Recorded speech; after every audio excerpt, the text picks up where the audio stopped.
आज रविवार के पावन अवसर पर मैं आपको सूर्यदेव की एक कथा सुनाऊंगी। रविवार का दिन सूर्यदेव को समर्पित होता है। सूर्यदेव शत्रुओं से रक्षा करने के साथ शरीर को रोग मुक्त भी रखते हैं। अगर आप रविवार को सूर्यदेव का व्रत रखकर उनकी कथा का पान करते हैं तो इससे सूर्यदेव आपकी सभी मनोकामनाओं को पूरा कर देते हैं। तो आइए शुरू करें सूर्यदेव की कथा। प्राचीन काल में एक दंपति रहा करता था। दंपति बहुत ही खुशहाल था।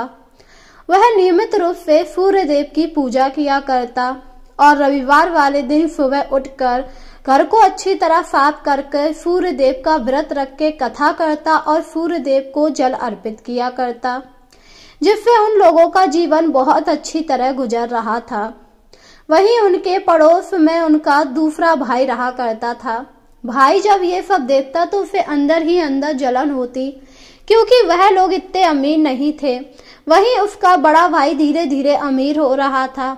यह देखकर उसने एक दिन अपनी पत्नी से कहा, पता नहीं मेरे भाई साहब क्या करते हैं जो इतने अमीर हो गए और हम लोग गरीब रह गए।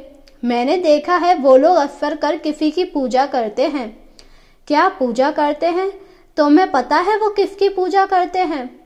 मुझे तो ऐसा लगता है वो सूर्यदेव की पूजा करते हैं, क्योंकि नियमित रूप से सुबह उठकर सूर्यदेव को जल अर्पित करते हैं। रविवार वाले दिन व्रत रखकर कथा का पान करते हैं। अच्छा, तो इसका मतलब ये सब इसी वजह से हो रहा है।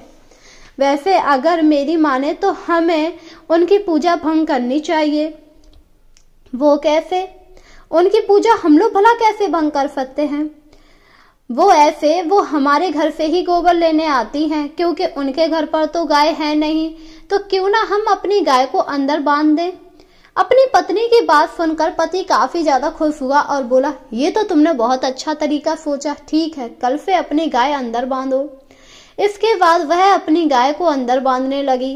रविवार का दिन आया तो वह गोबर लेने गई तो उसे गोबर नहीं मिला तो वह काफी ज्यादा दुखी हुई। अरे, आज तो इसने गाय को अंदर बांध दिया, मुझे इससे कहकर थोड़ा गोबर ले लेना चाहिए। यही सोचकर उसने दरवाजा खटखटाया, पर किसी ने भी दरवाजा नहीं खोला। उसने फिर दरवाजा खटखटाया तो उसकी देवरानी बाहर निकलकर आई और बोली, क्या है जीजी, इतनी सुबह सुबह यहाँ पर? हम लोग अभी सोकर ही उठे, क्या चाहिए आपको? अरे, तुमने अपनी गाय को भीतर बांध लिया है, मुझे थोड़ा गोबर चाहिए। नहीं नहीं, आज मेरी गाय ने गोबर नहीं किया है, आप जाइए यहाँ से। क्या गोबर नहीं किया? वैसे तो वह रोजाना गोबर किया करती थी। हाँ, किया करती थी, पर आज नहीं किया है। जब करेगी तब आपको दे देंगे। यह सुनकर वह काफी ज्यादा दुखी हुई और वहां से चली आई और दुखी होकर घर लौट आई। जब उसके पति ने अपने पत्नी को इतना ज्यादा दुखी देखा तो कहा, क्या हुआ, तुम्हारा मुंह क्यों लटका हुआ है? क्या बताऊं, आज कहीं गोबर ही नहीं मिल रहा है। अब हम लोग सूर्यदेव का व्रत कैसे रखेंगे? ये तो बड़ी ही दुविधा वाली बात है। ऐसा करते हैं, मैं मिट्टी ले आता हूँ, तुम मिट्टी से ही आंगन लीप लो। यह सुनकर उसका पति मिट्टी लाया और पत्नी ने मिट्टी से आंगन लीप कर फिर सूर्यदेव की पूजा की। ये सब देखकर उसकी देवर देवरानी काफी ज्यादा जल गए। वहीं सूर्यदेव ये सब देख रहे थे। उन्होंने देखा उनके भक्त उनकी नियमित रूप से सेवा कर रहे हैं। अगली सुबह वह उठे तो हैरान थे, क्योंकि उनके घर के बाहर एक सुंदर सी गाय थी। गाय को देखकर आदमी ने अपनी औरत से कहा, अरे देखो देखो, हमारे घर के बाहर एक गाय। पर ये गाय किसकी है? मुझे नहीं पता, लगता है ये गाय सूर्यदेव ने हमें दी है। इसका तेज तो देखो कितना सुंदर है। यह सुनकर वह दोनों पति पत्नी बहुत ज्यादा खुश हुए और उन्होंने अपनी गाय को अंदर ले लिया। गाय प्रतिदिन सोने का गोबर किया करती थी, जिसे देखकर वह दोनों काफी ज्यादा खुश थे और उस गोबर को बेचकर वह लोग और ज्यादा अमीर हो गए। दूसरी तरफ जब उन्होंने ये सब देखा तो काफी हैरान हुए। अरे, जब से ये गाय आई है तब से तो ये लोग बहुत ज्यादा अमीर हो गए हैं। आखिर ऐसा क्या इस गाय में है? और यही सोचकर एक दिन देवरानी ने चुपके से देखा कि सुबह उठते ही उसकी जेठानी गाय का गोबर उठाती है और गाय का गोबर सोने में बदल जाता है। यह देखकर उसे सारी बात समझ आ गई और उसने अपने पति को सारी बात बताई और कहा, वो गाय जादुई है, उसका गोबर सोने का हो जाता है, इसीलिए तुम्हारे भैया भाभी इतने ज्यादा अमीर हो गए हैं। यह बात सुनकर वह भी काफी हैरान हुआ कि भला गाय सोने का गोबर कैसे दे सकती है, और उसने कहा ये तुम कैसी पागलों वाली बातें कर रही हो, भला गाय भी कहीं सोने का गोबर देती है? नहीं नहीं, मैं सच कह रही हूँ, वो गाय सोने का गोबर देती है, इसीलिए तुम्हारे भैया भाभी इतने अमीर हो गए। पर उसे अपनी पत्नी की बातों पर विश्वास नहीं हुआ। अगली सुबह वह भी अपनी पत्नी के साथ चुपके से देखने गया तो उसे पता लगा कि सच में गाय सोने का गोबर देती है, जिसे देखकर वह काफी ज्यादा खुश हुआ और बोला, तो अच्छा यही राज है, अब तो किसी तरह इस गाय को अपने घर पर ले आना चाहिए। क्या गाय को अपने घर पर वो लोग हमें ये गाय नहीं देंगे? सही कह रही हो, वो लोग ये गाय नहीं देंगे, पर हमें इसे चुराना पड़ेगा। क्या चुराएंगे? पर कैसे? अगर उन्हें पता लग गया कि गाय हमने चुराई है तो हमें वो लोग मृत्युदंड दे देंगे। अरे तुम चिंता क्यों कर रही हो, हम इसे खुद नहीं चुराएंगे बल्कि किसी से चुराएंगे। और यही कहकर उन्होंने एक चोर को बुलाया। चोर उनके घर पर आया और बोला, आप लोगों ने मुझे यहाँ क्यों बुलाया? तुम्हें एक गाय चुरानी है मेरे भाई की। क्या गाय को चुराना है? बस इतनी सी बात है। हाँ हाँ, हम तुम्हें इसके बदले बहुत सारे पैसे देंगे। चोर उन लोगों की बातों में आ गया और रात के समय चुपके से उनके घर में गया। गाय बंधी हुई थी। गाय ने जब चोर को देखा तो वह जोर जोर से चिल्लाने लगी। गाय को इस तरह चिल्लाता हुआ देखकर वह दोनों उठ गए, जिससे चोर वहां से भाग गया।